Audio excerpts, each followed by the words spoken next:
Assalamualaikum warahmatullahi wabarakatuh. Halo, perkenalkan kelompok kami yang terdiri dari 6 orang. Yang pertama ada Anna Wulia, Cinta Leni Srina, Indah Eliana, Laudi Pancawati, Nitalia, dan Yori Agri Febiani. Di sini kami akan menjelaskan tentang halayak dalam humas. Teman-teman, yang pertama ada pengertian halayak. Halayak atau publik adalah kelompok atau orang-orang yang berkomunikasi dengan suatu organisasi, baik secara internal maupun eksternal. Istilah halayak bermakna majemuk, yakni public, dikarenakan berbeda dari yang diindikasikan oleh definisi dari beberapa kamus tertentu. Kegiatan-kegiatan humas tidak diarahkan kepada halayak dalam pengertian yang seluas-luasnya atau masyarakat umum. Setiap organisasi memiliki sendiri halayak khususnya, yakni suatu organisasi atau perusahaan tidak hanya menyelenggarakan komunikasi dengan staf atau konsumennya saja. 8 halayak utama yang paling sering terjadi subjek halayak dari berbagai macam organisasi. Secara umum dijelaskan, yang pertama ada masyarakat luas, calon pegawai atau anggota, para pegawai atau anggota, pemasok jasa atau berbagai macam barang, para investor uang, para distributor, konsumen dan produk organisasi, para pemimpin pendapat umum. Selanjutnya, pengertian atau penjelasan lebih jelas lagi, yaitu tentang 8 halayak utama yang paling sering menjadi subjek halayak akan dibacakan oleh rekan saya, yaitu Indah Eliana. Halo, nama saya Indah Eliana. Di sini saya akan melanjutkan materi sebelumnya dari teman saya, yaitu pertama Nitalia.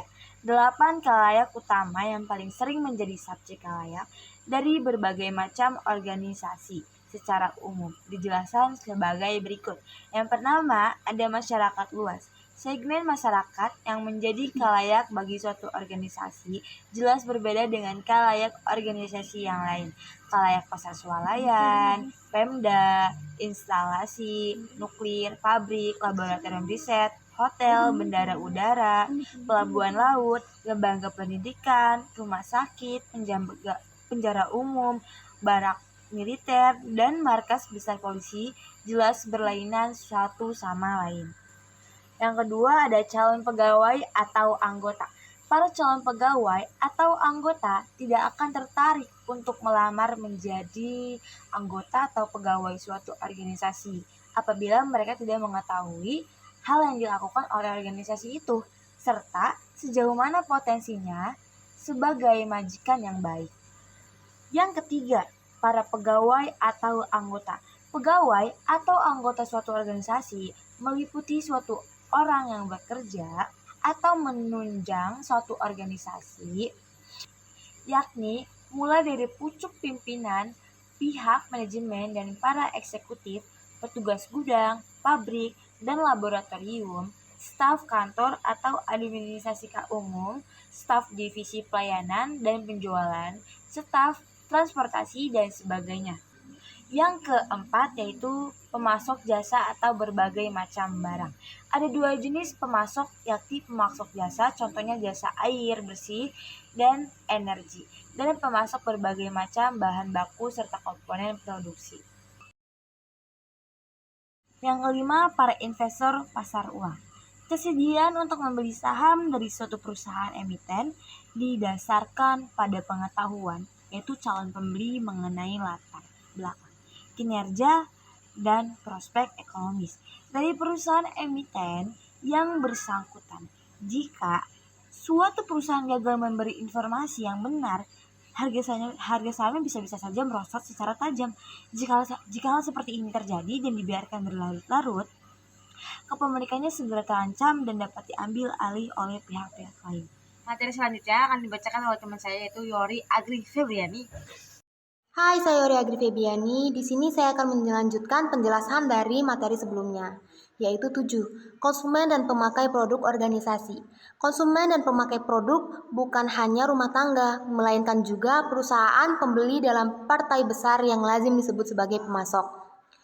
8. Para pemimpin pendapat umum. Pihak ini sangat berpengaruh karena merekalah para pencipta atau pemimpin pendapatan umum.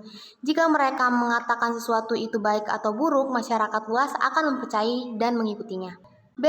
Penetapan halayak. Satu, alasan penetapan halayak. Ada beberapa alasan pokok mengapa suatu organisasi atau perusahaan harus mengenali atau menetapkan unsur masyarakat luas yang menjadi halayaknya. Berikut ini alasan-alasan tersebut.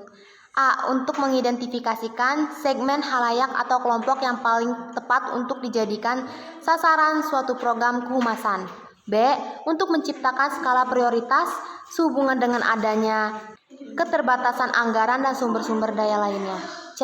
Untuk memilih media dan teknik humas yang sekiranya paling sesuai.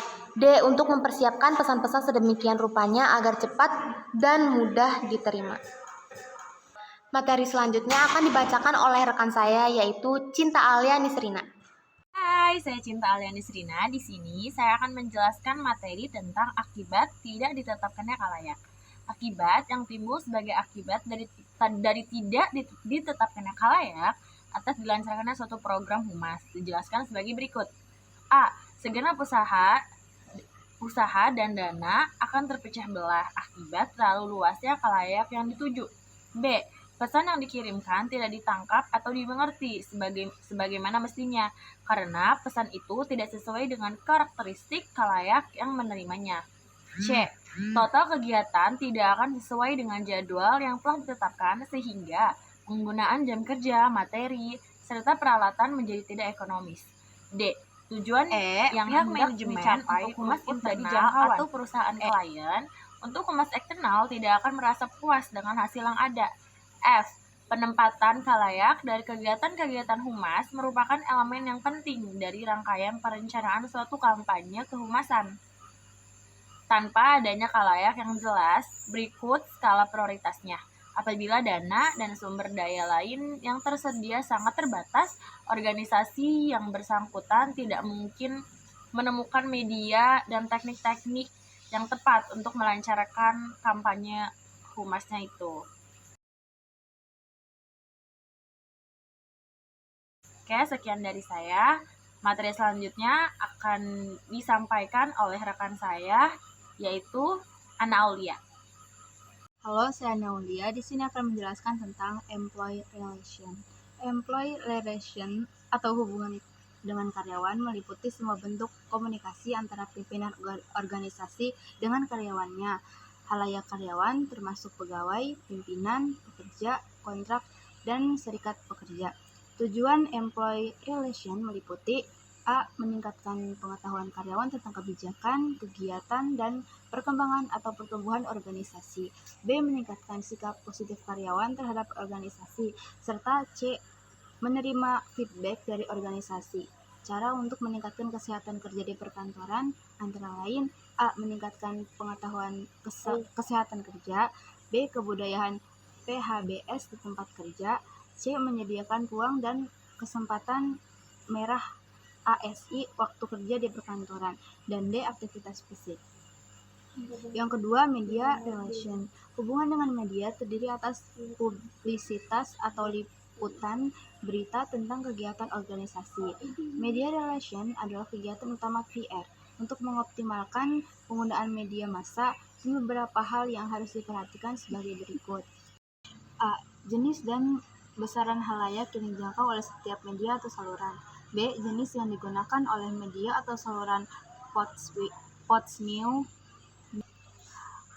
spot news, materi fitur, wawancara, atau foto. C. Nama dan jabatan editor yang bersangkutan, direktur, reporter, atau staf penulis yang menangani publik atau pemberitaan organisasi yang ditangani. D.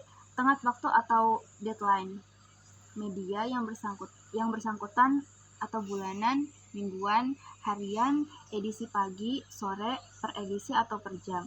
Tujuan media relation antara lain A. Meningkatkan pengetahuan komunitas media terhadap berita organisasi. B. Meningkatkan kredibilitas organisasi di kalangan orang-orang media. C. Meningkatkan sikap dan pemberitaan yang positif tentang organisasi di media.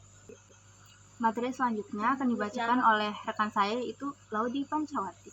Halo semuanya, Suladi Pancawati. Saya di sini akan menjelaskan tentang community relation.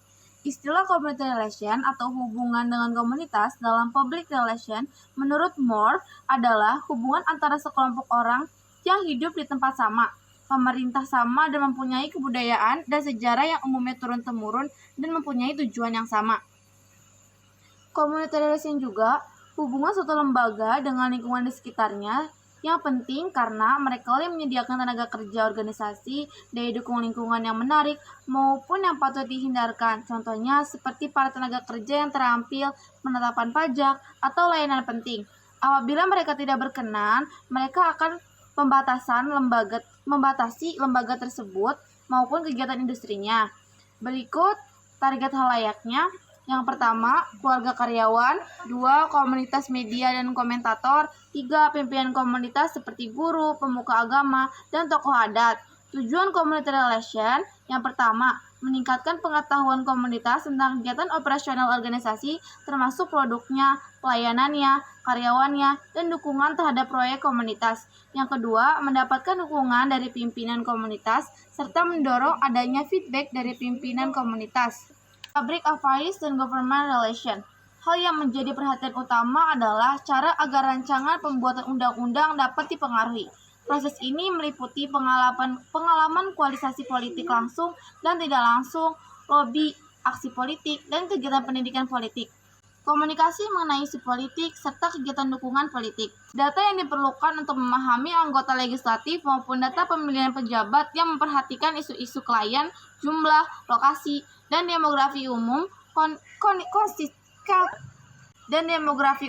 konsisten mereka di mana mereka ditugaskan komisi kepentingan umum dan keahlian mereka. Sekian dari kelompok saya, kurang lebihnya mohon maaf. Wassalamualaikum warahmatullahi wabarakatuh.